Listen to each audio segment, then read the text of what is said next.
The story begins in Taipei, Taiwan, where Lucy, a carefree American student, is tricked by her new boyfriend Richard into delivering a mysterious briefcase to a Korean drug lord named Mr.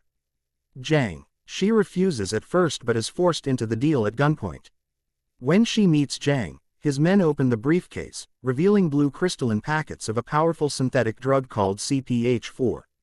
Lucy is then captured and a bag of the drug is surgically placed inside her abdomen to smuggle it into Europe. Things take a dark turn when one of Jang's men kicks Lucy in the stomach, causing the bag to rupture. The drug leaks into her system, and something extraordinary begins to happen. Lucy's brain capacity increases rapidly. She experiences intense pain, seizures, and hallucinations as her body transforms on a cellular level.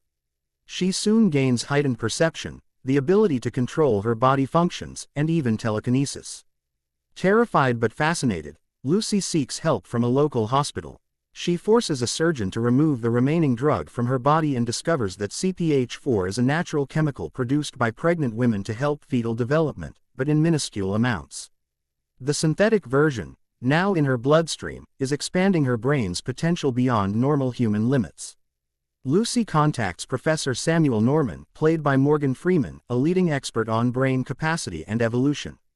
Norman has long theorized that humans use only a small portion of their brain potential, around 10%, and that evolution could eventually allow us to unlock more.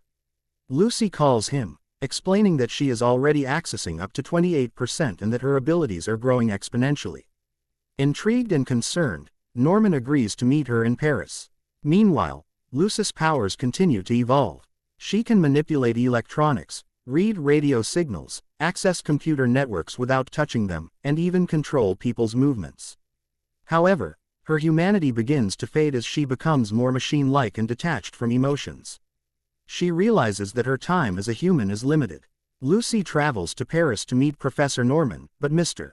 Jang and his men are still after her. They plan to retrieve the remaining drug packets from other mules who are smuggling CPH4. Lucy allies with a French police officer named Captain Pierre Del Rio, who helps her track down the other drug carriers. Despite her growing detachment, Lucy shows a hint of emotion toward Del Rio, perhaps her last connection to human feeling. After collecting all the drugs, Lucy meets Norman and his team of scientists. She explains that as her brain capacity increases, she can perceive and manipulate matter, energy, and even time.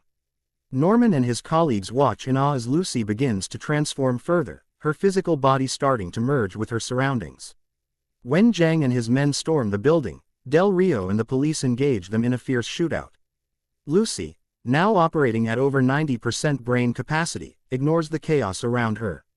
She uses the CPH4 to build a supercomputer that merges with her consciousness, connecting her mind to every system on Earth and across the universe.